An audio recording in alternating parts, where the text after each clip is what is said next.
A arte da guerra. Sun Tzu. Sun Tzu 500 a.C. Sobre a avaliação. Sun Tzu disse, a guerra é de vital importância para o Estado, é o domínio da vida ou da morte, é o caminho para a sobrevivência ou a perda do império, é preciso manejá-la bem. Não refletir seriamente. Sobretudo o que lhe concerne é dar prova de lastimável indiferença no que diz respeito à conservação ou à perda do que nos é mais querido, e isso não deve ocorrer entre nós. Há que valorá-la em termos de 5 fatores fundamentais, e fazer comparações entre as diversas condições dos contendores, com vistas a determinar o resultado da guerra. O primeiro desses fatores é a doutrina, o segundo, o tempo, o terceiro, o terreno, o quarto, o mando e o quinto, a disciplina. A doutrina significa aquilo que faz com que o povo esteja em harmonia com o seu governante, de modo que o siga onde for, sem temer por sua vida, nem de se expor a qualquer perigo. O tempo significa o yin e o yang, a noite e o dia, o frio e o calor. Dias ensolarados ou chuvosos e a mudança das estações. O terreno implica as distâncias, e faz referência onde é fácil ou difícil deslocar-se, se é em campo aberto, ou lugares estreitos, e isto influencia as possibilidades de sobrevivência. O mando há de ter como qualidades, a sabedoria, a sinceridade, a benevolência, a coragem e a disciplina. Por último, a disciplina há de ser compreendida como a organização do exército, as graduações e classes entre os oficiais, a regulação das rotas de mantimentos, e a provisão de material militar. Para o exército, estes 5 fatores fundamentais hão de ser conhecidos por cada general.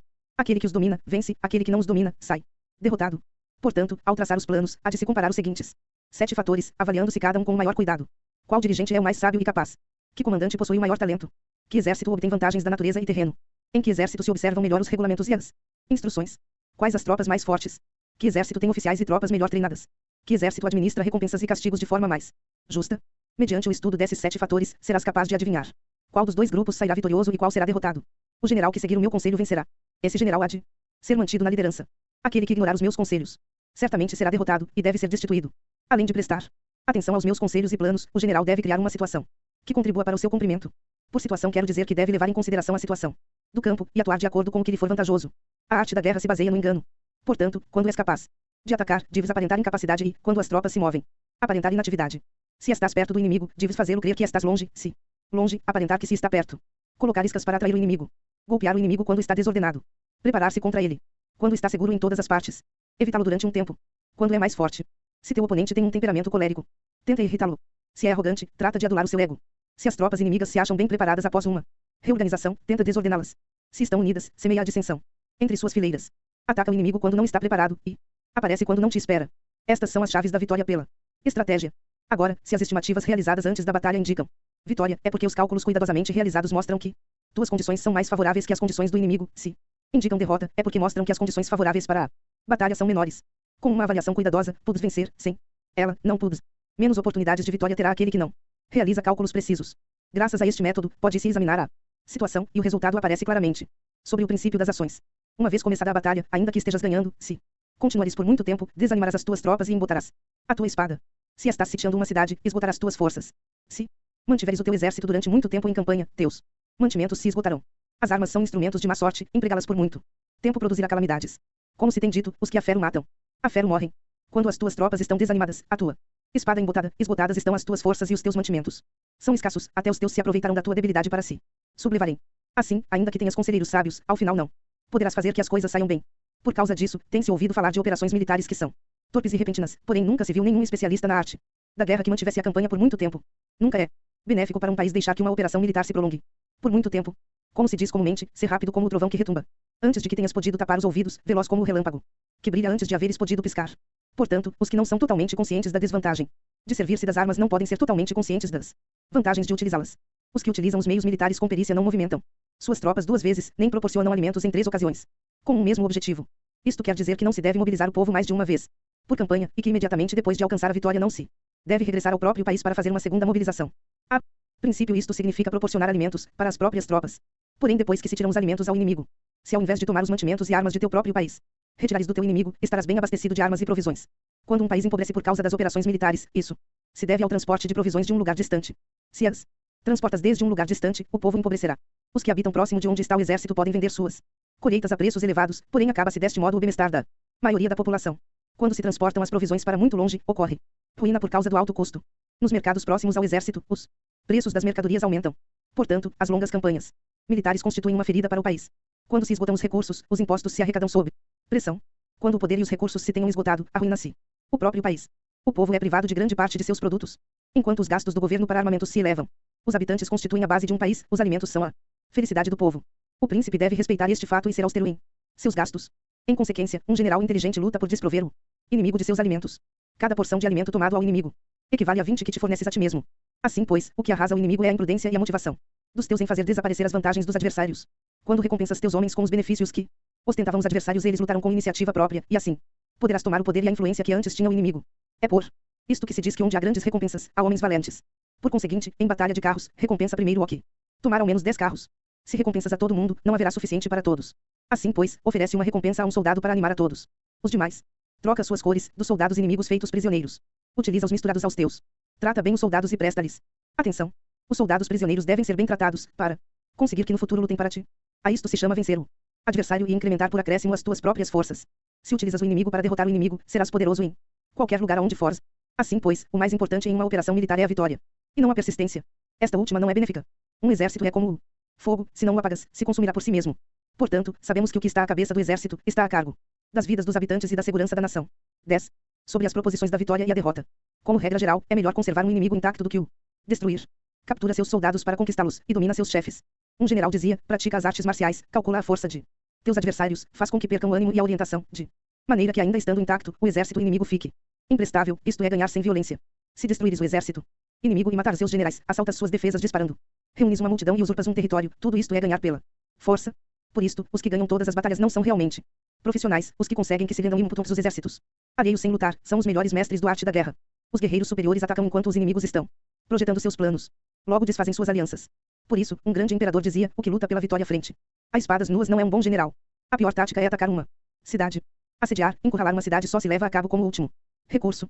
Emprega não menos de 3 meses em preparar teus artefatos e outros 3 para coordenar os recursos para teu assédio. Nunca se deve atacar por cólera e com pressa. É aconselhável tomar-se tempo na organização e coordenação do plano. Portanto, um verdadeiro mestre das artes marciais vence outras forças inimigas sem batalha, conquista outras cidades sem assediá-las, e destrói outros exércitos sem empregar muito tempo. Um mestre experiente nas artes marciais desfaz os planos dos inimigos, estropia suas relações e alianças, corta os mantimentos ou bloqueia seu caminho, vencendo mediante estas táticas sem necessidade de lutar. É imprescindível lutar contra todas as facções inimigas para obter uma vitória completa, de maneira que seu exército não fique aquartelado e o benefício seja total. Esta é a lei do assédio estratégico. A vitória completa se produz quando o exército não luta, a cidade não é assediada, a destruição não se prolonga durante muito tempo e, em cada caso, o inimigo é vencido pelo emprego da estratégia. Assim, pois, a regra da utilização da força é a seguinte: se as tuas forças são 10 vezes superiores às do adversário, cerca-o; se são 5 vezes superiores, ataca-o; se são 2 vezes superiores, divide-o. Se tuas forças são iguais em número, luta se te é possível. Se tuas forças são inferiores, mantém-te continuamente em guarda, pois a menor falha te acarretaria as piores consequências. Trata de manter-te ao abrigo e evita o quanto possível um enfrentamento aberto com ele. A prudência e a firmeza de um pequeno número de pessoas podem chegar a cansar e a dominar até grandes exércitos. Este conselho se aplica nos casos em que todos os fatores são equivalentes. Se tuas forças estão em ordem enquanto que as do inimigo estão imersas no caos, se tu e as tuas forças estão com ânimo e eles desmoralizados, então, mesmo que sejam mais numerosos, podes entrar em batalha. Se teus soldados, as tuas forças, a tua estratégia e o teu valor são menores que os de teu adversário, então deves retirar-te e buscar outra alternativa. Em consequência, se o bando menor é obstinado, cai prisioneiro do bando maior. Isto quer dizer que se um pequeno exército não faz uma avaliação adequada de seu poder e se atreve a enfrentar uma grande potência, por mais que a sua defesa seja firme, inevitavelmente se converterá em conquistado. Se não puder ser forte, porém tampouco sabe ser débil, serás derrotado. Os generais são servidores do povo. Quando seu serviço é completo, o povo é forte. Quando seu serviço é defeituoso, o povo é débil. Assim, pois, existem 3 maneiras pelas quais um príncipe leva o exército ao desastre. Quando um príncipe, ignorando as ações, ordena avançar a seus exércitos ou retirar-se quando não devem fazê-lo, a isto se chama imobilizar o exército. Quando um príncipe ignora os assuntos militares, porém compartilha em pé de igualdade o mando do exército, os soldados acabam confusos. Quando o príncipe ignora como levar a cabo as manobras militares, porém compartilha por igual sua direção, os soldados estão vacilantes. Uma vez que os exércitos estão confusos e vacilantes, iniciam os problemas procedentes dos adversários. A isto se chama perder a vitória por transtornar o aspecto militar. Se tentas utilizar os métodos de um governo civil para dirigir uma operação militar, a operação será confusa. Triunfam aqueles que sabem quando lutar e quando esperar. Sabem discernir quando utilizar muitas ou poucas tropas. Possuem tropas cujas categorias têm o mesmo objetivo. Enfrentam com preparativos os inimigos desprevenidos. Têm generais competentes e não limitados por seus governos civis. Estas 5 são as maneiras de conhecer o futuro vencedor. Falar que o príncipe seja o que dá as ordens em tudo é como o general solicitar permissão ao príncipe para poder apagar um fogo. Quando for autorizado, já não restam senão cinzas. Se conheces os demais e te conheces a ti mesmo, nem em 100 batalhas correrás perigo, se não conheces os demais, porém te conheces a ti mesmo, perderás uma batalha e ganharás outra, se não conheces aos demais nem te conheces a ti mesmo, correrás perigo em cada batalha. Sobre a medida na disposição dos meios. Antigamente, os guerreiros especialistas se faziam a si mesmos invencíveis em primeiro lugar, e depois aguardavam para descobrir a vulnerabilidade de seus adversários. Fazer isto invencível significa conhecer isto a ti mesmo, aguardar para descobrir a vulnerabilidade do adversário significa conhecer o outro. A invencibilidade está em ti mesmo, a vulnerabilidade no adversário. Por isto, os guerreiros especialistas podem ser invencíveis, porém, não podem fazer que seus adversários sejam vulneráveis. Se os adversários não têm ordem de batalha sobre o que informar, Se, nem negligências ou falhas das quais aproveitar-se, como os pudos. Vencer ainda que estejam bem providos. Por isto é pelo que se disse que a vitória pode ser percebida, porém não fabricada. A invencibilidade é uma questão de defesa, a vulnerabilidade, uma questão de ataque. Enquanto não tenhas observado vulnerabilidades na ordem de batalha dos adversários, oculta tua própria formação de ataque e prepara-te para ser invencível, com a finalidade de preservar-te. Quando os adversários têm ordens de batalha vulneráveis, é o momento de sair e atacá-los. A defesa é para tempos de escassez, o ataque para tempos de abundância. Os especialistas em defesa se escondem nas profundezas da terra. Os especialistas em manobras de ataque se escondem nas mais elevadas alturas do céu. Desta maneira podem proteger-se e lograr a vitória total. Em situações de defesa, cala as vozes e elimina os cheiros. Escondidos como fantasmas e espíritos sob terra, invisíveis para todo o mundo. Em situações de ataque, o teu movimento é rápido e o teu grito fulgurante, veloz como o trovão e o relâmpago, para que teus adversários não possam se preparar, mesmo que venham do céu. Prever a vitória quando qualquer um pode conhecer não constitui verdadeira destreza. Todos elogiam a vitória ganha em batalha, porém, essa vitória não é realmente tão boa.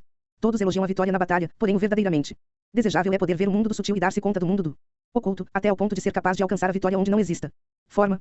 Não se requer muita força para levantar um cabelo, não é necessário ter uma vista aguda para ver o sol e a lua, nem se necessita ter muito ouvido para escutar o retumbar do trovão. O que todos conhecem não se chama sabedoria, a vitória sobre os demais obtida por meio da batalha não se considera uma boa vitória. Antigamente, os que eram conhecidos como bons guerreiros venciam quando era fácil vencer. Se só és capaz de assegurar a vitória depois de enfrentar um adversário em um conflito armado, essa vitória é uma dura vitória. Se fores capaz de ver o sutil e de perceberes o oculto, e rompendo antes da ordem de batalha, a vitória assim obtida é uma vitória fácil. Em consequência, as vitórias dos bons guerreiros se destacam por sua inteligência ou sua bravura. Assim, pois, as vitórias que se ganham em batalha não são devidas à sorte. Essas vitórias não são casualidades, senão que são devidas a ter se situado previamente em posição de poder. Ganhar com seguridade, impondo-se sobre os que já tinham perdido de antemão. A grande sabedoria não é algo óbvio, o mérito grande não se anuncia. Quando és capaz de ver o sutil, é fácil ganhar, que tem isto que ver com a inteligência ou a bravura. Quando se resolvem os problemas, antes que surjam, quem chama isto inteligência? Quando há vitória sem batalha, quem fala de bravura? Assim, pois, os bons guerreiros tomam posição em um terreno no qual não podem perder, e não passam por alto as condições que fazem seu adversário inclinar-se à derrota. Em consequência, um exército vitorioso ganha primeiro e inicia a batalha depois, um exército derrotado luta primeiro e tenta obter a vitória depois. Esta é a diferença entre os que têm estratégia e os que não têm planos. Os que utilizam boas armas cultivam o caminho e observam as leis. Assim podem governar prevalecendo sobre os corruptos. Servir-se da harmonia para desvanecer a oposição, não atacar um exército inocente, não fazer prisioneiros ou tomar saques por onde passa o exército, não cortar as árvores nem contaminar os poços, limpar e purificar os templos das cidades e montanhas do caminho que atravessas, não repetir os erros de uma civilização decadente, a tudo. Isto se chama o caminho e suas leis. Quando o exército está estritamente disciplinado, até ao ponto em que os soldados morreriam antes que desobedecer as ordens, e as recompensas e os castigos merecem confiança e estão bem estabelecidos. Quando os chefes e oficiais são capazes de atuar desta forma, podem vencer a um príncipe inimigo corrupto. As regras militares são 5: medição, avaliação, cálculo, comparação e vitória. O terreno dá lugar às medições, estas dão lugar às avaliações, as avaliações aos cálculos, estes às comparações, e as comparações dão lugar às vitórias. Mediante comparações das dimensões pudes conhecer onde há vitória ou derrota. Em consequência, um exército vitorioso é como 1 quilo. Comparado a 1 grama, um exército derrotado é como 1 grama. Comparado a 1 quilo. Quando o que ganha consegue que seu povo vá à batalha como se estivesse dirigindo uma grande corrente de água ao longo de um vale profundo, isto é uma questão de ordem de batalha. Quando a água se acumula em um vale profundo, ninguém pode medir a sua quantidade, o mesmo acontece quando a nossa defesa não mostra a sua forma. Quando se solta a água, ela se precipita para baixo, como uma torrente, de maneira tão irresistível como nosso próprio ataque. Sobre a firmeza. A força é a energia acumulada ou a que se percebe. Isto é muito mutável. Os especialistas são capazes de vencer o inimigo criando uma percepção favorável neles, e assim obter a vitória sem necessidade de exercer sua força. Governar sobre muitas pessoas como se fossem poucas é uma questão de dividi-las em grupos ou setores, é organização. Batalhar contra um grande número de tropas como se fossem poucas é uma questão de demonstrar força, símbolos e sinais. Refere-se a conseguir uma percepção de força e poder na oposição. No campo de batalha se refere às formações e bandeiras utilizadas para organizar as tropas e coordenar seus movimentos. Conseguir que o exército seja capaz de combater contra o adversário sem ser derrotado é uma questão de empregar métodos ortodoxos ou heterodoxos. A ortodoxia e a heterodoxia não são elementos fixos, senão que se utilizam como um ciclo. Um imperador que foi um famoso guerreiro e administrador falava de manipular as percepções dos adversários sobre o que é ortodoxo e heterodoxo, e depois atacar inesperadamente, combinando ambos métodos até convertê-lo em um, tornando-se quase assim indefinível para o inimigo. Que o efeito das forças seja como o de pedras arrojadas sobre ovos. É uma questão de cheio e vazio. Quando induzis os adversários a atacar-te em teu território, sua força sempre está vazia, em desvantagem, enquanto que não campites no que são melhores, tua força sempre estará cheias. Atacar com o vazio contra o cheio é como atirar pedras sobre ovos, de certeza se quebram.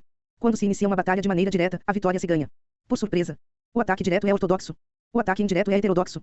Só há 2 classes de ataques na batalha, o extraordinário por surpresa e o direto ordinário, porém suas variantes são inumeráveis. O ortodoxo e o heterodoxo se originam reciprocamente, como um círculo. Sem começo nem fim, quem poderia esgotá-los? Quando a velocidade da água que flui alcança o ponto em que pode mover as pedras, esta é a força direta. Quando a velocidade e manobrabilidade do falcão é tal que pode atacar e matar, isto é precisão. O mesmo ocorre com os guerreiros especialistas, sua força é rápida, sua precisão certeira. Sua força é como disparar uma catapulta, sua precisão é dar no objetivo previsto e causar o efeito esperado. A desordem chega da ordem, a covardia surge do valor, a debilidade brota da força. Se queres fingir desordem para convencer a teus adversários e distraí-los, primeiro tens que organizar a ordem, porque só então podes criar uma desordem artificial. Se queres fingir covardia para conhecer a estratégia dos adversários, primeiro tens que ser extremadamente valente, porque só então podes atuar como tímido de maneira artificial. Se queres fingir debilidade para induzir a arrogância em teus inimigos, primeiro deves ser extremamente forte, porque só então podes pretender ser débil. A ordem e a desordem são uma questão de organização, a covardia é uma questão de valentia e de ímpeto, a força e a debilidade são uma questão da formação na batalha. Quando um exército tem a força do ímpeto, percepção, inclusive o tímido se torna valente, quando perde a força do ímpeto, inclusive o valente se converte em tímido. Nada está fixado nas leis da guerra. Estas se desenvolvem sobre a base do ímpeto. Com astúcia se pode antecipar e conseguir que os adversários se convençam a si mesmos como proceder e mover-se, ajuda-os a caminhar pelo caminho que lhes traça. Faz mover-se os inimigos com a perspectiva do triunfo, para que caiam na emboscada. Os bons guerreiros buscam a efetividade na batalha a partir da força do ímpeto, percepção, e não dependem só da força de seus soldados. São capazes de escolher a melhor gente, empregá-los adequadamente e deixar que a força do ímpeto logre seus objetivos. Quando há entusiasmo, convicção, ordem, organização, recursos, compromisso dos soldados, tens a força do ímpeto, e o tímido é valoroso. Assim é possível determinar os soldados por suas capacidades, habilidades e encomendar-lhes deveres e responsabilidades adequadas. O valente pode lutar, o cuidadoso pode fazer sentinela, e o inteligente pode estudar, analisar e comunicar. Cada qual é útil. Fazer que os soldados lutem permitindo que a força do ímpeto faça seu trabalho é como fazer rodar rocas. As rocas permanecem imóveis quando estão em um lugar plano, porém giram em um plano inclinado. Ficam fixas quando são quadradas, porém giram se são redandas. Portanto, quando se conduz os homens à batalha com astúcia, o impulso é como rocas redondas que se precipitam montanha abaixo. Esta é a força que produz a vitória. 20. Sobre o cheio e o vazio. Os que antecipam, se preparam e chegam primeiro ao campo de batalha e esperam ao adversário estão em posição descansada. Os que chegam por último ao campo de batalha, os que improvisam e iniciam luta acabam esgotados. Os bons guerreiros fazem com que os adversários venham a eles e de nenhum modo se deixam atrair fora de sua fortaleza. Se fazes com que os adversários venham a ti para combater, tua força estará sempre vazia. Se não sais a combater, tua força estará sempre cheia. Esta é a arte de esvaziar os demais e de encher-te a ti mesmo. O que impulsiona os adversários a vir até a ti por própria decisão é a perspectiva de ganhar. O que desanima os adversários de ir até a ti é a probabilidade de sofrer danos. Quando os adversários estão em posição favorável, deves cansá-los. Quando estão bem alimentados, cortar os mantimentos. Quando estão descansando, fazer que se ponham em movimento. Ataca inesperadamente, fazendo que os adversários se esgotem, correndo para salvar suas vidas. Interrompe suas provisões, arrasa seus campos e cortar suas vias de aprovisionamento. Aparece em lugares críticos e ataca onde menos se o esperem, fazendo que tenham que acudir ao resgate. Aparece onde não possam ir, dirige-te até onde menos esperem. Para deslocar-te centenas de quilômetros sem cansaço, atravessa terras despovoadas. Atacar um espaço aberto não significa só um espaço em que o inimigo não tem defesa. Enquanto sua defesa não seja estrita ao lugar, não esteja bem guardado, os inimigos se dispersarão ante ti, como se estivesses atravessando um território despovoado. Para tomar infalivelmente o que atacas, ataca onde não há defesa. Para manter uma defesa infalivelmente segura, defende onde não há ataque. Assim, no caso dos que são especialistas em ataque, seus inimigos não sabem por onde atacar. Quando se cumprem as instruções, as pessoas são sinceramente leais e comprometidas, os planos e preparativos para a defesa implantados com firmeza, sendo tão sutil e reservado que não se revelam as estratégias de nenhuma forma, e os adversários se sentem inseguros, e sua inteligência não lhes serve para nada. C. Extremamente sutil, discreto, até o ponto de não ter forma. C. Completamente misterioso e confidencial, até o ponto de ser silencioso. De esta maneira poderás dirigir o destino de teus adversários. Para avançar sem encontrar resistência, arremete por seus pontos débeis. Para retirar-te de maneira esquiva, sé mais rápido que eles. As situações militares se baseiam na velocidade, chega como o vento, move-te como o relâmpago, e os adversários não poderão vencer-te. Portanto, quando queiras entrar em batalha, inclusive se o adversário está entrincheirado em posição defensiva, não poderá evitar lutar se atacas no lugar no que deve acudir irremediavelmente ao resgate. Quando não queiras entrar em batalha, inclusive se traças uma linha no terreno que queres conservar, o adversário não pode combater contigo porque lhe das uma falsa pista. Isto significa que quando os adversários chegam para atacar-te, não lutas com eles, senão que estabeleces uma mudança estratégica para confundi-los e enchê-los de incertezas. Por conseguinte, quando induzes outros a efetuar uma formação, enquanto tu mesmo permaneces sem forma, estás concentrado, enquanto que teu adversário está dividido. Faz que os adversários vejam como extraordinário o que é ordinário para ti, faz que vejam como ordinário o que é extraordinário para ti. Isto é induzir ao inimigo a efetuar uma formação. Uma vez vista a formação do adversário, quem centra as tuas tropas contra ele. Como tua formação não está à vista, o adversário dividirá seguramente suas forças. Quando estás concentrado formando uma só força, enquanto o inimigo está dividido em 10, estás atacando uma concentração de 1 contra 10, assim tuas forças superam as suas. Se pudes atacar a uns poucos soldados com muitos, desanimarás o número de teus adversários. Quando estás fortemente entrincheirado, estás forte atrás de boas barricadas, e não deixas filtrar nenhuma informação sobre tuas forças. Sai fora sem formação precisa, ataca e conquista de maneira irrestrita. Não devem conhecer onde pensas liberar a batalha, porque quando não se conhece, o inimigo destaca muitos postos de vigilância, e no momento que se estabelecem numerosos postos só tens que combater contra pequenas unidades. Assim, pois, quando sua vanguarda está preparada, sua retaguarda é defeituosa, e quando sua retaguarda está preparada, sua vanguarda apresenta pontos débeis. As preparações de sua ala direita significarão carência em sua ala esquerda. As preparações por todas partes significará ser vulnerável por todas partes. Isto significa que quando as tropas estão de guarda em muitos lugares, estão forçosamente espalhadas em pequenas unidades. Quando se dispõe de poucos soldados, se está na defensiva contra o adversário, o que dispõe de muitos faz que o inimigo tenha que defender. Se Quanto mais defesas induzis a adotar a teu inimigo, mais debilitado ele ficará. Assim, se conheces o lugar e a data da batalha, podes acudir a ela, mesmo que estejas a 1000 quilômetros de distância. Se não conheces o lugar e a data da batalha, então teu flanco esquerdo não pode salvar ao direito, tua vanguarda não pode salvar a tua retaguarda, e tua retaguarda não pode salvar a tua vanguarda, nem mesmo em um território de umas poucas dezenas de quilômetros. Se tens muitas mais tropas que os demais, como pode ajudar-te este fator para obter a vitória? Se não conheces o lugar e a data da batalha, mesmo que tuas tropas sejam mais numerosas que as deles, como podes saber se vais ganhar ou perder? Assim, pois, se disse que a vitória pode ser criada. Se fezes que os adversários não saibam o lugar e a data da batalha, sempre podes vencer. Inclusive se os inimigos são numerosos, pode fazer-se que não entrem em combate. Portanto, faz tua valoração sobre eles para averiguar seus planos e determinar que estratégia pode ter êxito e qual não. Incita-os à ação para descobrir qual é o esquema geral de seus movimentos e descansa. Faz algo por ou contra eles para ter sua atenção, de maneira que possas atraí-los, descobrir seus hábitos de comportamento de ataque e de defesa. Induza-os a adotar formações específicas para conhecer seus pontos fracos. Isto significa utilizar muitos métodos para confundir e perturbar o inimigo com o objetivo de observar suas formas de resposta para ti. Depois de tê-las observado, haja em consequência, de maneira que podes saber que classe de situações significam vida e quais significam morte. Teste-os para averiguar seus pontos fortes e seus pontos débeis. Portanto, o ponto final da formação de um exército é chegar à não forma. Quando não tens forma, os informadores não podem descobrir nada, já que a informação não pode criar uma estratégia. Uma vez que não tens forma perceptível, não deixas pegadas que possam ser seguidas, os informadores não encontram nenhuma fresta por onde olhar e os que estão a cargo da planificação não podem estabelecer nenhum plano realizável. A vitória sobre multidões mediante formações precisas deve ser desconhecida das multidões. Todo mundo conhece a forma que resultou em vencedor, porém ninguém conhece a forma que assegurou a vitória. Em consequência, a vitória na guerra não é repetitiva, senão que adapta sua forma continuamente. Determinar as mudanças apropriadas significa não repetir as estratégias prévias para obter a vitória. Para consegui-la, posso adaptar-me desde o princípio a qualquer formação que os adversários possam adotar. As formações são como a água, a natureza do água é evitar o alto e ir para baixo, a natureza dos exércitos é evitar o cheio e atacar o vazio. O fluxo do água está determinado pela terra, a vitória vem determinada pelo adversário. Assim, pois, um exército não tem formação constante, o mesmo que o água não tem forma constante, se chama gênio a capacidade de obter a vitória cambiando e adaptando-se segundo o inimigo. Sobre o enfrentamento direto e indireto. A regra ordinária para o uso do exército é que o mando do exército receba ordens das autoridades civis e depois reúne e concentra as tropas, aquartelando-as juntas. Nada é mais difícil que a luta armada. Lutar com outros cara a cara para conseguir vantagens é o mais árduo do mundo. A dificuldade da luta armada é fazer próximas as distâncias e converter os problemas em vantagens. Enquanto das a aparência de estar muito longe, começa teu caminho e chegas antes que o inimigo. Portanto, fezes que sua rota seja larga, atraindo-o com a esperança de ganhar. Quando empreendes a marcha depois que os outros e chegas antes que eles, conheces a estratégia de fazer que as distâncias sejam próximas. Sirva-te de uma unidade especial para enganar ao inimigo, atraindo-o a uma falsa persecução, fazendo-o crer que o grosso de tuas forças está muito longe, então, lanças uma força de ataque surpresa que chega antes, ainda que tenhas começado o caminho depois. Por conseguinte, a luta armada pode ser proveitosa e pode ser perigosa. Para o especialista é proveitosa, para o inexperiente, perigosa. Mobilizar todo o exército para o combate para obter alguma vantagem tomaria muito tempo, porém combater por uma vantagem com um exército incompleto teria como resultado uma falta de recursos. Se te mobilizas rapidamente e sem parar dia e noite, recorrendo o duplo da distância habitual, e se lutas por obter alguma vantagem a milhares de quilômetros, teus chefes militares serão feitos prisioneiros. Os soldados que sejam fortes chegarão ali primeiro, os mais cansados chegarão depois. Como regra geral, só o conseguirão de cada 10. Quando a rota é larga, as tropas se cansam, se gastaram sua força na mobilização, chegam esgotadas enquanto que seus adversários estão frescos. Assim, pois, é seguro que serão atacadas. Combater por uma vantagem a 50 quilômetros de distância frustrar os planos do mando e, como regra geral, só a metade dos soldados o farão. Se combates para obter uma vantagem a 30 quilômetros de distância, só 2 de cada 3 soldados os recorrerão. Assim, pois, um exército perece se não está equipado, se não tem provisões ou se não tem dinheiro. Estas 3 coisas são necessárias, não podes combater para ganhar com um exército não equipado, ou sem provisões, o que o dinheiro facilita.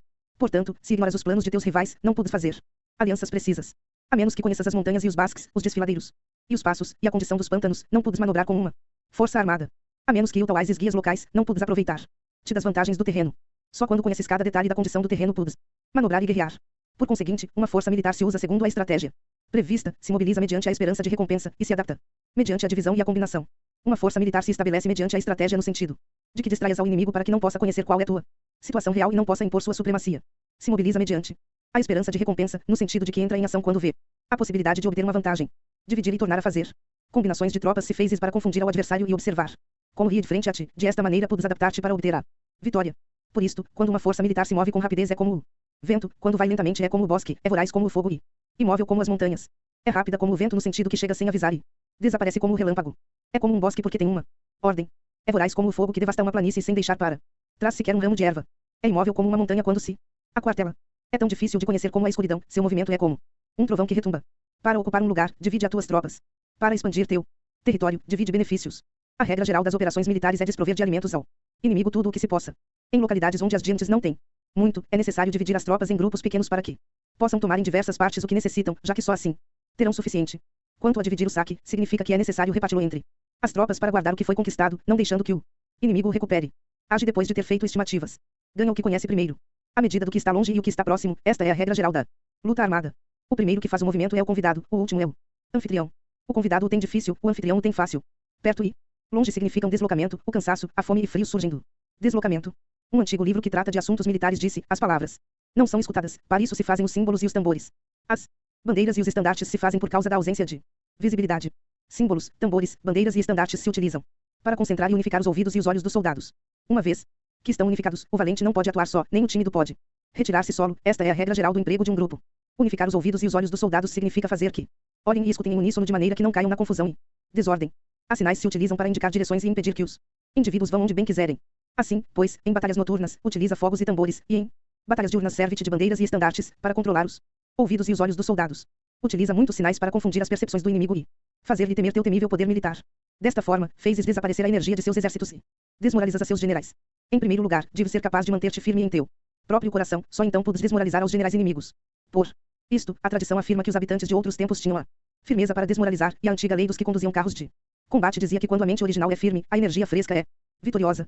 Deste modo, a energia da manhã está cheia de ardor, a do meio-dia decai e a energia da noite se retira. Em consequência, os especialistas no manejo das armas preferem a energia entusiasta, atacam a decadente e a que se bate em retirada. São eles os que dominam a energia. Qualquer débil no mundo se dispõe a combater em um minuto caso se sinta animado, porém quando se trata realmente de tomar as armas e de entrar em batalha, é possuído pela energia. Quando esta energia se desvanece, deter-se-á, estará assustado e se arrependerá de haver começado. Utilizar a ordem para enfrentar a desordem, utilizar a calma para enfrentar-se com os que se agitam, isto é dominar o coração. A menos que teu coração esteja totalmente aberto e tua mente em ordem, não podes esperar ser capaz de adaptar-te a responder sem limites, a manejar os acontecimentos de maneira infalível, a enfrentar dificuldades graves e inesperadas sem te perturbar, dirigindo cada coisa sem confusão. Dominar a força é esperar os que vêm de longe, aguardar com toda a comodidade os que se tenham fatigado, e com o estômago saciado os famintos. Isto é o que se quer dizer quando se fala em atrair a outros até onde estás, ao tempo que evita ser induzido a ir até onde eles estejam. Evitar a confrontação contra formações de combate bem ordenadas e não atacar grandes batalhões constitui o domínio da adaptação. Portanto, a regra geral das operações militares é não enfrentar uma grande montanha nem se opor ao inimigo de costas a esta. Isto significa que se os adversários estão em um terreno elevado, não deves atacá-los costa acima, e que quando efetuam uma carga costa abaixo, não deves fazer-lhes frente. Não persigas os inimigos quando fingem uma retirada, nem ataques tropas experientes. Se os adversários fogem de repente antes de esgotar sua energia, seguramente há emboscadas esperando para atacar tuas tropas. Neste caso, deves reter a teus oficiais para que não se lancem em sua perseguição. Não consumas a comida de seus soldados. Se o inimigo abandona de repente suas provisões, estas devem ser provadas antes de ser comidas, porque podem estar envenenadas. Não detenhas nenhum exército que esteja em caminho a seu país. Sob estas circunstâncias, um adversário lutará até a morte. Aqui, deixar-lhe uma saída a um exército cercado. Mostra-lhes uma maneira de salvar a vida para que não estejam dispostos a lutar até a morte, e assim poderás aproveitar para atacar. Luz. Não pressiones um inimigo desesperado. Um animal esgotado seguirá lutando, pois essa é a lei da natureza. Estas são as leis das operações militares. 30. Sobre as 9 mudanças. No geral, as operações militares estão sob ordens do governante civil para dirigir ao exército.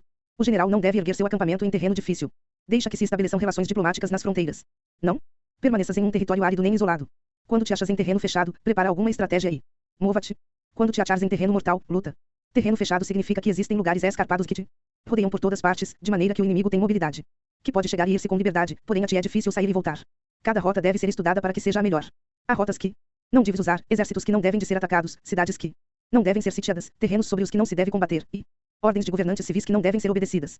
Em consequência, os generais que conhecem as variáveis possíveis para aproveitar-se do terreno sabem como manejar as forças armadas. Se os generais não sabem como adaptar-se de maneira vantajosa, mesmo que conheçam a condição do terreno, não podem aproveitar-se dele. Se estão ao mando de exércitos, porém ignoram as artes da total adaptabilidade, mesmo que conheçam o objetivo a lograr, não podem fazer que os soldados lutem por ele.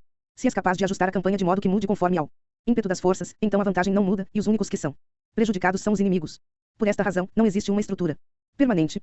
Se pudes compreender totalmente este princípio, pudes fazer que os soldados atuem na melhor forma possível. Portanto, as considerações da pessoa inteligente sempre incluem o analisar objetivamente o benefício e o prejuízo. Quando considera o benefício, sua ação se expande. Quando considera o dano, seus problemas podem resolver-se.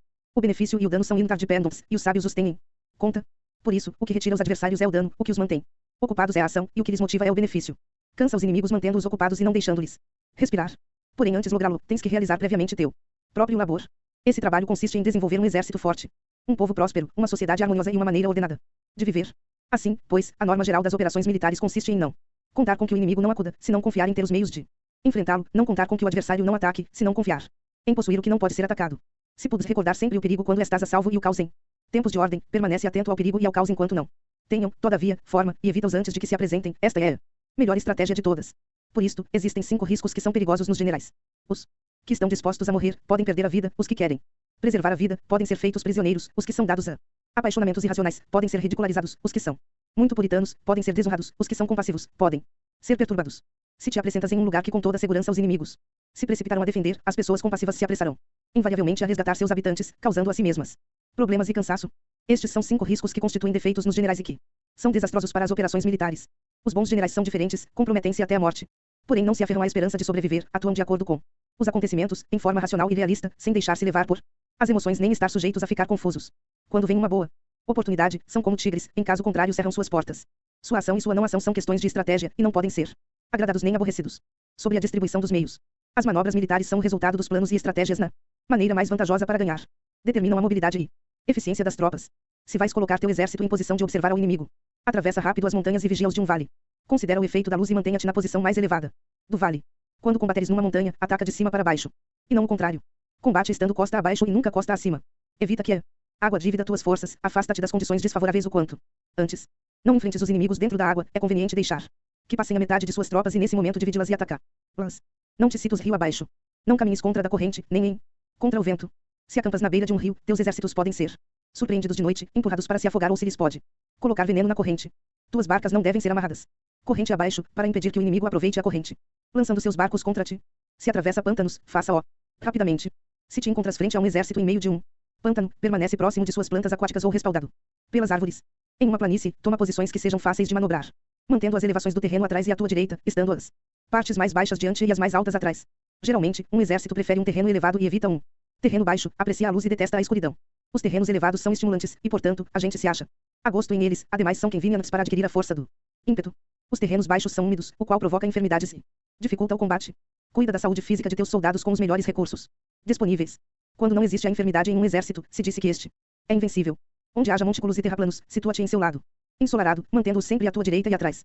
Colocar-se na melhor parte do terreno é vantajoso para uma força militar. A vantagem em uma operação militar consiste na aproveitar-se de todos os fatores benéficos do terreno. Quando chove, rio acima a corrente traz consigo a espuma. Se queres cruzá-lo, espera a que acalme. Sempre que um terreno apresente barracos infranqueáveis, lugares fechados, armadilhas, riscos, grutas e prisões naturais, divs, abandoná-lo rapidamente e não te aproximes dele. No que me concerne, sempre me mantenho distante destes acidentes do terreno, de maneira que os adversários estejam mais perto que eu deles, dou a face a estes acidentes, de maneira que fiquem às costas do inimigo. Então estás em situação vantajosa, e ele tem condições desfavoráveis. Quando um exército se está deslocando, se atravessa territórios montanhosos com muitas correntes de água e poços, ou pântanos, cobertos de jacos, ou basques virgens cheios de árvores e vegetação, é imprescindível esquadrinhá-los totalmente e com cuidado, já que estes lugares ajudam nas emboscadas e aos espiões. É essencial descer do cavalo e esquadrinhar o terreno, pois podem existir tropas escondidas para tentar uma emboscada. Também pode ser que haja espiões à espreita observando-te e escutando tuas instruções e movimentos.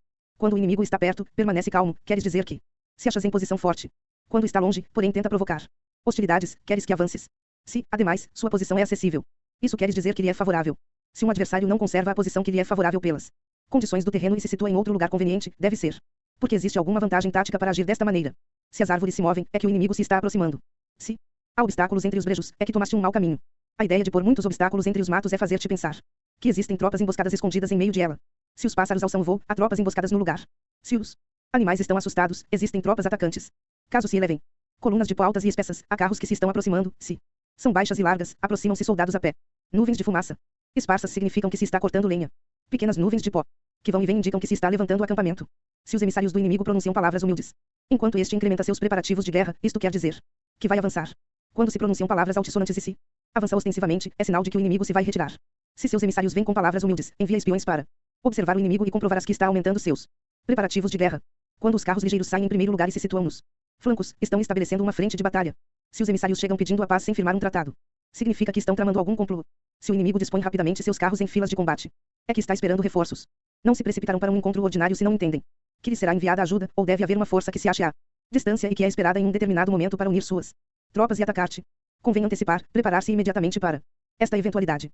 Se a metade de suas tropas avança e a outra metade retrocede, é que o inimigo pensa atrair-te a uma armadilha. O inimigo está fingindo neste caso confusão e desordem para incitar-te a que avances. Se os soldados inimigos se apoiam uns nos outros, é que estão famintos. Se os aguadores bebem em primeiro lugar, é que as tropas estão sedentas. Se o inimigo vê uma vantagem, porém não a aproveita, é que está cansado. Se os pássaros se reúnem no campo inimigo, é que o lugar está vazio. Se há pássaros sobrevoando uma cidade, o exército fugiu. Se são produzidas chamadas noturnas, é que os soldados inimigos estão atemorizados. Têm medo e estão inquietos, e por isso chamam uns aos outros. Se o exército não tem disciplina, isto quer dizer que o general não é levado a sério. Se os estandartes se movem, é que está sumido na confusão. Há sinais que são usados para unificar o grupo, assim, pois, caso se desloquem de lá para cá sem ordem nem conserto, significa que suas fileiras estão confusas. Se seus emissários mostram irritação, significa que estão cansados. Se matam seus cavalos para obter carne, é que os soldados carecem de alimentos, quando não têm marmitas e não voltam a seu acampamento, são inimigos completamente desesperados. Se produzem murmurações, faltas de disciplina e os soldados falam muito entre si, queres dizer que foi perdida a lealdade da tropa. As murmurações descrevem a expressão dos verdadeiros sentimentos, as faltas de disciplina indicam problemas com os superiores. Quando o mando perdeu a lealdade das tropas, os soldados se falam com franqueza sobre os problemas com seus superiores. Se outorgam numerosas recompensas, é que o inimigo se acha em um beco sem saída. Quando se ordenam demasiados castigos, é que o inimigo está desesperado. Quando a força de seu ímpeto está esgotada, outorgam constantes recompensas para ter contentes os soldados, para evitar que se rebelem em massa. Quando os soldados estão tão esgotados que não podem cumprir as ordens, são castigados uma e outra vez para restabelecer a autoridade. Ser violento no princípio e terminar depois temendo os próprios soldados é o cúmulo da inépcia. Os emissários que acodem com atitude conciliatória indicam que o inimigo quer uma trégua. Se as tropas inimigas enfrentam-te com ardor, porém demoram um momento de entrar em combate sem abandonar não obstante o terreno, deves observá-los cuidadosamente. Estão preparando um ataque por surpresa. Em assuntos militares, não é necessariamente mais benéfico ser superior em forças, só evitar atuar com violência desnecessária é suficiente com consolidar teu poder, fazer estimações sobre o inimigo e conseguir reunir tropas, isso é tudo. O inimigo que atua isoladamente, que carece de estratégia e que toma a dianteira a seus adversários, inevitavelmente acabará sendo derrotado. Se teu plano não contém uma estratégia de retirada ou posterior ao ataque, senão que confias exclusivamente na força de teus soldados, e tomas a dianteira a teus adversários sem valorar sua condição, com toda segurança cairás prisioneiro. Se castigas os soldados antes de ter conseguido que sejam leais ao mando, não obedecerão, e se não obedecem, serão difíceis de empregar. Tampouco poderão ser empregados se não se leva a cabo nenhum castigo, inclusive depois de haver obtido sua lealdade. Quando existe um sentimento profundo de apreço e confiança, e os corações dos soldados estão vinculados ao mando, se relaxares a disciplina, os soldados se tornarão arrogantes e será impossível usá-los. Portanto, dirige-os mediante a arte civilizada e unifica-os mediante as artes marciais. Isto significa uma vitória contínua.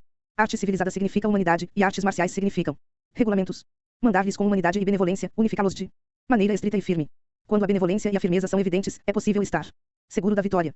Quando as ordens se dão de maneira clara, sensata e consequente, as tropas as aceitam. Quando as ordens são confusas, contraditórias e mudam a toda hora, as tropas não as aceitam ou não as entendem. Quando as ordens são razoáveis, justas, sensatas, claras e consequentes, existe uma satisfação recíproca entre o líder e o grupo. Sobre a topologia.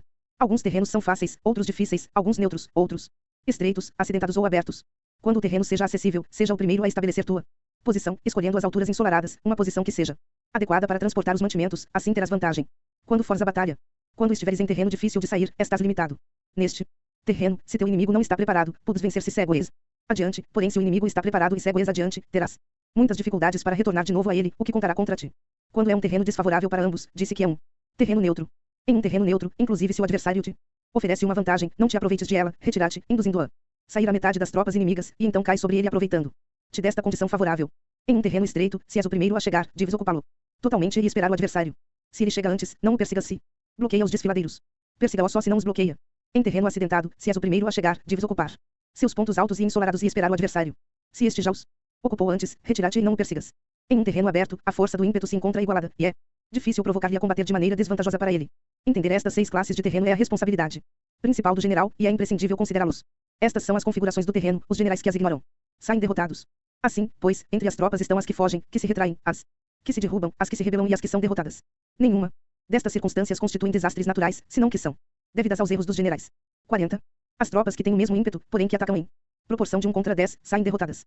Os que têm tropas fortes, porém cujos oficiais são débeis, ficam retraídos. Os que têm soldados débeis ao mando de oficiais fortes, ver-se-ão em apuros.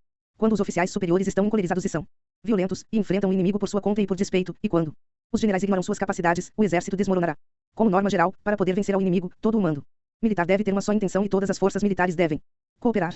Quando os generais são débeis e carecem de autoridade, quando as ordens não são claras, quando oficiais e soldados não têm solidez e as formações são anárquicas, produz-se revolta. Os generais derrotados são aqueles que são incapazes de analisar aos adversários, entram em combate com forças superiores em número, ou melhor equipadas, e não selecionam as suas tropas segundo os seus níveis de preparação. Se empregas soldados sem selecionar os preparados dos não preparados, os arrojados e os timoratos, estás buscando tua própria derrota. Estas são as 6 maneiras de ser derrotado. A compreensão de estas situações é a responsabilidade suprema dos generais e devem ser consideradas. A primeira é não equilibrar o número de forças, a segunda, a ausência de um sistema claro de recompensas e castigos, a terceira, a insuficiência de treinamento, a quarta é a paixão irracional, a quinta é a ineficácia da lei de ordem, e a sexta é a falha em não selecionar os soldados fortes e resolutos. A configuração do terreno pode ser apoio para o exército, para os chefes militares. O curso da ação adequada é avaliar o adversário para assegurar a vitória e calcular os riscos e as distâncias. Saem vencedores. Os que lideram batalhas conhecendo estes elementos, saem derrotados. Os que lutam ignorando-os Portanto, quando as leis da guerra assinalam uma vitória segura claramente apropriado começar batalha, inclusive se o governo tenha dado ordens de não atacar. Se as leis da guerra não indicam uma vitória segura, é adequado não entrar em batalha, mesmo que o governo tenha dado a ordem de atacar. Deste modo se avança sem pretender a glória. Se ordena a retirada sem evitar a responsabilidade, com o único propósito de proteger a população e em benefício também do governo. Assim se presta um serviço valioso à nação. Avançar e retirar-se contra das ordens do governo não se faz em interesse pessoal, senão para salvaguardar as vidas da população e um autêntico benefício do governo. Servidores de este tale são muito úteis para um povo. Olha por teus soldados como honras a um recém-nascido, assim estarão dispostos a seguir-te até os vales mais profundos. Cuida de teus soldados como cuidas de teus queridos filhos, e morrerão gostosamente contigo. Porém, se és tão amável com eles que não os pudes utilizar, se és tão indulgente que não lhes pudes dar ordens, tão informal que não pudes discipliná-los, teus soldados serão como crianças mimadas e, portanto, imprestáveis. As recompensas não devem ser usadas sós, nem deve confiar-se somente nos castigos. Caso contrário, as tropas, como crianças mimadas, se acostumam a desfrutar ou a ficar ressentidas por tudo. Isto é danoso e os torna imprestáveis. Se sabes que teus soldados são capazes de atacar, porém ignoras se o inimigo é invulnerável a um ataque, tens só a metade de possibilidades de ganhar. Se sabes que teu inimigo é vulnerável a um ataque, porém ignoras se teus soldados são capazes de atacar, só tens a metade de possibilidades de ganhar. Se sabes que o inimigo é vulnerável a um ataque, e teus soldados podem levá-lo a cabo, porém ignoras se a condição do terreno é favorável para a batalha, tens a metade de probabilidades de vencer. Portanto, os que conhecem as artes marciais não perdem tempo quando efetuam seus movimentos, nem se esgotam quando atacam. Devido a isto se diz que quando conheces a ti mesmo e conheces os demais, a vitória não é um perigo. Quando conheces o céu e a terra, a vitória é inesgotável. Sobre as 9 classes de terreno. Conforme as leis das operações militares, existem 9 classes de terreno. Se lutam entre si em seu próprio território, a este se lhe chama terreno de dispersão. Quando os soldados estão apegados à sua casa e combatem próximo de seu lar, podem ser dispersados com facilidade. Quando penetras em território alheio, porém não o fezes em profundidade, a este se chama território ligeiro. Isto significa que os soldados podem regressar facilmente. O território que pode resultar-te vantajoso se o tomas, e vantajoso ao inimigo se é ele quem o conquista, se chama terreno-chave. Um terreno de luta inevitável é qualquer penetração defensiva ou passo estratégico. Um território igualmente acessível para ti e para os demais se chama terreno de comunicação. O território que está rodeado por 3 territórios rivais e é o primeiro a proporcionar livre acesso a ele a todos se chama terreno de interseção. O terreno de interseção é aquele ao que convergem as principais vias de comunicação unindo-as entre si, seja o primeiro em ocupá-lo, e os demais terão que pôr-se a teu lado. Se o obtens, te encontras seguro. Se o perdes, corres perigo. Quando penetras em profundidade em um território estranho, e deixas atrás muitas cidades e povos, a este terreno se chama difícil. É um terreno do qual é difícil regressar. Quando atravessas montanhas com basques, desfiladeiros abruptos ou outros acidentes difíceis de atravessar, a isto se chama terreno desfavorável. Quando o acesso é estreito e a saída é tortuosa, de maneira que uma pequena unidade inimiga pode atacar-te, mesmo que tuas tropas sejam mais numerosas, a este se chama terreno cercado. Se és capaz de uma grande adaptação, podes atravessar este território. Se só podes sobreviver em um território lutando com rapidez, e se é fácil morrer se não o fezes, a este se chama terreno mortal. As tropas que se encontram em um terreno mortal estão na mesma situação que se encontrassem numa barca que afunda ou em uma casa ardendo. Assim, pois, não combatas em um terreno de dispersão, não te detenhas em um terreno ligeiro, não ataques em um terreno-chave ocupado pelo inimigo, não deixes que tuas tropas sejam divididas em um terreno de comunicação. Em terrenos de interseção, estabelece comunicações. Em terrenos difíceis, entra com provisões. Em terrenos desfavoráveis, continua marchando. Em terrenos secados, faz planos. Em terrenos mortais, luta. Em um terreno de dispersão, os soldados podem fugir. Um terreno ligeiro é quando os soldados penetram em território inimigo, todavia não têm as costas cobertas, por isso, suas mentes não estão realmente concentradas e não estão atentas para a batalha. Não é vantajoso atacar ao inimigo em um terreno-chave, o que é vantajoso é chegar primeiro a ele. Não se deve permitir que fique isolado o terreno de comunicação, para poder servir-se das rotas de mantimentos. Em terrenos de interseção, estarás a salvo se estabeleces alianças, se as perdes, te encontrarás em perigo. Em terrenos difíceis, entrar com provisões significa reunir todo o necessário para estar ali muito tempo. Em terrenos desfavoráveis, já que não pudes entrincheirar-te nele, deves apressar-te em sair. Em terrenos secados, introduz táticas de surpresa. Se as tropas caem em um terreno mortal, todos lutarão de maneira espontânea. Por isto se disse, situa as tropas em um terreno mortal e sobreviverão. Os que eram antes considerados como especialistas na arte da guerra eram capazes de fazer que o inimigo perdesse contato entre sua vanguarda e sua retaguarda, a confiança entre as grandes e as pequenas unidades, o interesse recíproco pelo bem-estar dos diferentes linhas, o apoio mútuo entre governantes e governados, o alistamento de soldados e a coerência de seus exércitos. Estes especialistas entravam em ação quando lhes era vantajoso, e se retraíam em caso contrário. Introduziam mudanças para confundir ao inimigo, atacando-os aqui e ali, aterrorizando-os e semeando entre eles a confusão, de tal maneira que não lhes davam tempo para fazer planos. Poder-se-ia perguntar como enfrentar forças inimigas numerosas e bem organizadas que se dirigem até a ti. A resposta é dar-lhes em primeiro lugar algo que apreciem, e depois te escutarão. A rapidez de ação é o fator essencial da condição da força militar. Aproveitando-se dos erros dos adversários, desviando-os por caminhos que não esperam e atacando quando não estão em guarda. Isto significa que para aproveitar-se da falta de preparação, de visão e de cautela dos adversários, é necessário atuar com rapidez, e que, se vacilas, esses erros não te servirão de nada. Numa invasão, por regra geral, quanto mais se adentram os invasores no território estranho, mais fortes se fazem, até o ponto de que o governo nativo não pode expulsá-los. Escolhe campos férteis, e as tropas terão suficiente para comer. Cuida de sua saúde e evita o cansaço, consolida sua energia, aumenta sua força. Que os movimentos de tuas tropas e a preparação de teus planos sejam insondáveis. Consolida a energia mais entusiasta de tuas tropas, economizá-las. Forças restantes, mantém em segredo tuas formações e teus planos, permanecendo insondável para os inimigos, e espera a que se produza um ponto vulnerável para avançar. Situa tuas tropas em um ponto que não tenha saída, de maneira que tenham que morrer antes de poder escapar. O que, ante a possibilidade da morte, não estarão dispostas a fazer. Os guerreiros dão, então, o melhor de suas forças. Quando se acham ante um grave perigo, perdem o medo. Quando não há nenhum local onde ir, permanecem firmes. Quando estão totalmente implicados em um terreno, se aferram a ele. Se não tem outra opção, lutarão até o final. Por esta razão, os soldados estão vigilantes sem ter que ser estimulados, se alistam sem ter que ser chamados às fileiras, são amistosos sem necessidade de promessas, e se pode confiar neles sem necessidade de ordens. Isto significa que quando os combatentes se encontram em perigo de morte, seja qual seja seu risco, todos têm o mesmo objetivo e, portanto, estão alertas sem necessidade de ser estimulados, têm boa vontade de maneira espontânea e sem necessidade de receber ordens, e pode confiar-se de maneira natural neles sem promessas nem necessidade de hierarquia. Proíbe os augúrios para evitar as dúvidas, e os soldados nunca te abandonarão.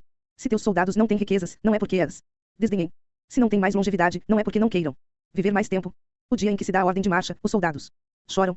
Assim, pois, uma operação militar preparada com perícia deve ser como uma serpente veloz que contra-ataca com sua cauda quando alguém lhe ataca por a cabeça, contra-ataca com a cabeça quando alguém lhe ataca pela cauda e contra-ataca com cabeça e cauda quando alguém lhe ataca pelo meio. Esta imagem representa o método de uma linha de batalha que responde velozmente quando é atacada. Um manual de 8 formações clássicas de batalha diz: faz da frente a retaguarda, faz da retaguarda a frente, com 4 cabeças e 8 caudas. Faz que a cabeça esteja em todas partes, e quando o inimigo arremete pelo centro, cabeça e cola acudirão ao resgate. Pode perguntar-se a questão de se é possível fazer que uma força militar seja como uma serpente rápida. A resposta é afirmativa. Inclusive as pessoas que se têm antipatia, se encontrarão no mesmo barco, se ajudarão entre si em caso de perigo de sussobrar. É a força da situação que faz que isto suceda. Por isto, não basta depositar a confiança em cavalos atados e rodas fixas. Se atam os cavalos para formar uma linha de combate estável, e se ficham as rodas para fazer que os carros não se possam mover. Porém, ainda assim, isto não é suficientemente seguro nem se pode confiar nisso. É necessário permitir que haja variantes às mudanças que se fazem, pondo os soldados em situações mortais, de maneira que combatam de forma espontânea e se ajudem entre si, cotovelo com cotovelo. Este é o caminho da segurança e da obtenção de uma vitória certa. A melhor organização é fazer que se expresse o valor e mantê-lo constante. Ter êxito tanto com tropas débeis como com tropas aguerridas se baseia na configuração das circunstâncias. Se obtens a vantagem do terreno, podes vencer os adversários, inclusive com tropas ligeiras e débeis, quanto mais te seria possível se tens tropas poderosas e aguerridas. O que faz possível a vitória a ambas classes de tropas é as circunstâncias do terreno. Portanto, os especialistas em operações militares obtêm a cooperação da tropa, de tal maneira que dirigir um grupo é como dirigir a um só indivíduo que não tem mais que uma só opção. Corresponde ao general ser tranquilo, reservado, justo e metódico. Seus planos são tranquilos e absolutamente secretos para que ninguém possa descobri-los. Seu mando é justo e metódico, assim que ninguém se atreve a tomar sua frente. Pode manter seus soldados sem informação e em completa ignorância de seus planos. Muda suas ações e revisa seus planos, de maneira que ninguém possa reconhecê-los. Muda de lugar e de prazos, e se desloca por caminhos sinuosos, de maneira que ninguém possa antecipá-lo. Podes ganhar quando ninguém pode entender em nenhum momento quais são tuas intenções. Disse um grande homem: o principal engano que se valora nas operações militares não se dirige só aos inimigos, senão o que começa em suas próprias tropas, para fazer que te sigam sem saber aonde vão. Quando um general fixa uma meta às suas tropas, é como o que sobe a um lugar elevado e depois retira a escada. Quando um general se adentra muito no interior do território inimigo, está pondo à prova tudo seu potencial. Pode queimar as naves das suas tropas e destruir suas casas, assim as conduz como um rebanho e todos ignoram até onde se encaminham. Incumbe os generais reunir aos exércitos e pô-los em situações perigosas. Também devem examinar as adaptações aos diferentes terrenos, as vantagens de concentrar-se ou dispersar-se, e as pautas dos sentimentos e situações humanas. Quando se fala de vantagens e de desvantagens da concentração e da dispersão, se quer dizer que as pautas dos comportamentos humanos mudam segundo os diferentes tipos de terreno. A norma geral dos invasores é unir-se quando estão no coração do território inimigo, porém tendem a se dispersar quando estão nas orlas fronteiriças. Quando deixas teu território e atravessas a fronteira em uma operação militar, te achas em terreno isolado. Quando é acessível desde todos os pontos, é um terreno de comunicação. Quando te adentras em profundidade, estás em um terreno difícil. Quando penetras pouco, estás em um terreno ligeiro. Quando as tuas costas se acham espessuras infranqueáveis e diante passagens estreitas, estás em um terreno cercado. Quando não há nenhum local onde ir, se trata de um terreno mortal. Assim, pois, em um terreno de dispersão, unifica as mentes dos soldados. Em terreno ligeiro, as mantenha em contato. Em um terreno chave, apressa-as para tomá-lo. Em um terreno de interseção, presta atenção à defesa. Em um terreno de comunicação, estabeleceria sólidas alianças. Em um terreno difícil, assegura mantimentos continuados. Em terreno desfavorável, apressa tuas tropas a sair rapidamente dele. Em terreno cercado, cerra as entradas. Em terreno mortal, indica a tuas tropas que não existe nenhuma possibilidade de sobreviver. Por isto, a psicologia dos soldados consiste em resistir quando se vêem rodeados, lutar quando não se pode evitar, e obedecer em casos extremos. Até que os soldados não se vejam rodeados, não tenha determinação de resistir ao inimigo até alcançar a vitória. Quando estão desesperados, apresentam uma defesa unificada. Por isso, os que ignoram os planos inimigos não podem preparar alianças. Os que ignoram as circunstâncias do terreno não podem fazer manobrar suas forças. Os que não utilizam guias locais não podem aproveitar-se do terreno. Os militares de um governo eficaz devem conhecer todos estes fatores. Quando o exército de um governo eficaz ataca um grande território, o povo não se pode unir. Quando seu poder supera os adversários, é impossível fazer alianças. Se pudes averiguar os planos de teus adversários, aproveita-te do terreno e faz manobrar o inimigo de maneira que se encontre indefeso. Neste caso, nem sequer um grande território pode reunir suficientes tropas para deter-te. Portanto, se não lutas por obter alianças, não aumentas o poder de nenhum país, porém estendes tua influência pessoal ameaçando os adversários. Tudo isso faz com que o país e as cidades inimigas sejam vulneráveis. Outorga recompensas que não estejam reguladas e dá ordens incomuns. Considera a vantagem de outorgar recompensas que não tenham precedentes. Observa como o inimigo faz promessas sem ter em conta os códigos estabelecidos. Maneja as tropas como se fossem uma só pessoa. Emprega-as em tarefas reais, porém não lhes fale. Motiva-as com recompensas, porém não comente os possíveis prejuízos. Emprega teus soldados só em combater, sem comunicar-lhes tua estratégia. Deixe-os conhecer os benefícios que os esperam, porém não 50. Lhes falas dos danos potenciais. Se a verdade se filtra, tua estratégia pode afundar. Se os soldados começam a preocupar-se, tornar-se-ão vacilantes e temerosos. Coloque-os em uma situação de possível extermínio, e então lutarão para viver. Ponha-os em perigo de morte, e então sobreviverão. Quando as tropas afrontam perigos, são capazes de lutar para obter a vitória. Assim, pois, a tarefa de uma operação militar é fingir acomodar-se às intenções do inimigo. Se te concentras totalmente nisso, podes matar seu general mesmo que estejas a quilômetros de distância. A isto se chama cumprir o objetivo com perícia. No princípio acomodas as suas intenções, depois matas a seus generais. Esta é a perícia no cumprimento do objetivo. Assim, o dia em que se declara a guerra, se cerram as fronteiras, se rompem os salvo-condutos e se impede o passo de emissários. Os assuntos se decidem rigorosamente desde que se começa a planejar e estabelecer a estratégia desde a casa ou quartel-general. O rigor nos quartéis generais na fase de planificação se refere à manutenção do segredo. Quando o inimigo oferece oportunidades, aproveite-as imediatamente. Inteira-te primeiro do que pretende, e depois antecipa-te a ele. Mantenha disciplina e adapta-te ao inimigo, para determinar o resultado da guerra. Assim, ao princípio irás como uma donzela e o inimigo abre suas portas, então, tu és como uma lebre solta, e o inimigo não poderá expulsar-te. Sobre a arte de atacar pelo fogo. Existem 5 classes de ataques mediante o fogo: queimar as pessoas, queimar os mantimentos, queimar o equipamento, queimar os depósitos e queimar as armas. O uso do fogo tem que ter uma base, e exige certos meios. Existem momentos adequados para acender fogos, concretamente quando o tempo é seco e ventoso. Normalmente, em ataques mediante o fogo é imprescindível seguir as mudanças produzidas por este. Quando o fogo está dentro do acampamento inimigo, prepara-te rapidamente desde fora. Se os soldados se mantêm em calma quando o fogo se inicia, espera e não ataques. Quando o fogo alcança seu ponto álgido, segue-o, se puder, se não, espera. Em geral, o fogo se utiliza para semear a confusão no inimigo e assim poder atacar-lhe. Quando o fogo pode ser prendido em campo aberto, não esperes para fazê-lo em seu interior, faça-o quando seja oportuno. Quando o fogo for atiçado pelo vento, não ataques em direção contrária a ele. Não é eficaz lutar contra o ímpeto do fogo, porque o inimigo lutará, neste caso até a morte. Se soprou vento durante o dia, à noite amanhará. Um vento diurno cessará ao anoitecer, um vento noturno cessará ao amanhecer. Os exércitos devem saber que existem variantes das 5 classes de ataques mediante o fogo, e adaptar-se a estas de maneira racional. Não basta saber como atacar os demais com o fogo, é necessário saber como impedir que os demais te ataquem a ti. Assim, pois, a utilização do fogo para apoiar um ataque significa claridade, e a utilização da água para apoiar um ataque significa força. A água pode cortar a comunicação, porém não pode arrasar. A água pode ser usada para dividir um exército inimigo, de maneira que sua força se desuna e a tua se fortaleça. Ganhar combatendo ou levar a cabo um assédio vitorioso sem recompensar aos que tenham méritos traz má fortuna e se faz merecedor de ser chamado avaro. Por isso se disse que um governo esclarecido tem em conta que um bom mando militar recompensa o mérito. Não mobiliza as suas tropas quando não há vantagens que obter. Não atuam quando não há nada que ganhar, nem lutam quando não existe perigo. As armas são instrumentos de mau augúrio, e a guerra é um assunto perigoso. É indispensável impedir uma derrota desastrosa, e portanto, não vale a pena mobilizar um exército por razões insignificantes. As armas só devem ser usadas quando não existe outro remédio. Um governo não deve mobilizar um exército por ira, e os chefes militares não devem provocar a guerra por cólera. Atua quando seja benéfico, em caso contrário, desiste. A ira pode converter-se na alegria e a cólera pode converter-se em prazer, porém, um povo destruído não pode renascer, e a morte não pode converter-se em vida. Em consequência, um governo esclarecido presta atenção a tudo isto, e um bom mando militar o tem em conta. Esta é a maneira de manter a nação a salvo e de conservar intacto a seu exército. Sobre o uso de espiões. Uma operação militar significa um grande esforço para o povo, e a guerra pode durar muitos anos para obter uma vitória de um dia. Assim, pois, falar em conhecer a situação dos adversários para economizar nos gastos para investigar e estudar a oposição é extremadamente inumano, e não é típico de um bom chefe militar, de um conselheiro de governo, nem de um governante vitorioso. Portanto, o que possibilita um governo inteligente e um mando militar sábio? Vencer os demais e lograr triunfos extraordinários com essa informação essencial. A informação prévia não se pode obter de fantasmas nem espíritos. Nem se pode ter por analogia, nem descobrir mediante cálculos. Deve-se obter de pessoas que conheçam a situação do adversário. Existem 5 classes de espiões: o nativo, o interno, o duplo, agente, o liquidável e o flutuante. Quando todos estão ativos, ninguém conhece suas rotas, a isto se lhe chama gênio organizativo, e se aplica ao governante. Os espiões nativos se contratam entre os habitantes de uma localidade. Espiões internos se contratam entre os funcionários inimigos. Os agentes duplos se contratam entre os espiões inimigos. Os espiões liquidáveis transmitem falsos dados aos espiões inimigos. Os espiões flutuantes voltam para trazer informes. Entre os funcionários do regime inimigo, se acham aqueles com os quais se pode estabelecer contato e os que se pode subornar para averiguar a situação de seu país e descobrir qualquer plano que se trame contra ti. Também podem ser utilizados para criar desavenças e desarmonia. Em consequência, ninguém nas forças armadas é tratado com tanta familiaridade como os espiões, nem ninguém recebe recompensas tão grandes como a eles, nem há assunto mais secreto que a espionagem. Se não se trata bem os espiões, podem converter-se em renegados e trabalhar para o inimigo. Não se podem utilizar aos espiões sem sagacidade e conhecimento. Não pode servir-se de espiões sem humanidade e justiça, não se pode Obter a verdade dos espiões sem sutileza. Certamente, é um assunto muito delicado. Os espiões são úteis em todas partes. Cada assunto requer um conhecimento prévio.